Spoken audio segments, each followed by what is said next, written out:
আসসালামু আলাইকুম। আশা করি সবাই ভালো আছেন, সুস্থ আছেন।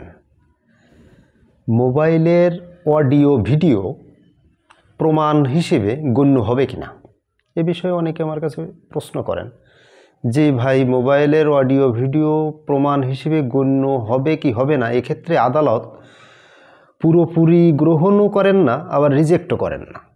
যেরকম ডিফেক্ট টেকনোলজি এর মাধ্যমে যদি একজনের মাথা কেটে আর একজনের মাথায় লাগিয়ে দেওয়া হয়, সেটাই কিন্তু বোঝার কোনো উপায় নেই। আবার একজনের ভয়েস আর একজনের ভয়েসের সাথে মিল করে সেটা কিন্তু টেকনোলজির মাধ্যমে অ্যাডজাস্টমেন্ট করানো সম্ভব।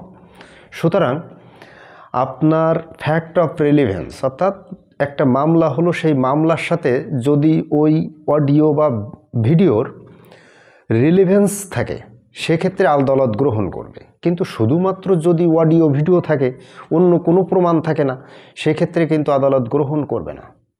সুতরাং একটা মামলা প্রমাণ করতে হলে বা সাক্ষ্য হিসেবে গ্রহণ করাতে হলে অবশ্যই রিলেভেন্স অফ ফ্যাক্ট, অর্থাৎ মামলার ফ্যাক্টের সাথে এই অডিও এবং ভিডিওর মিল থাকতে হবে। ধন্যবাদ সবাইকে।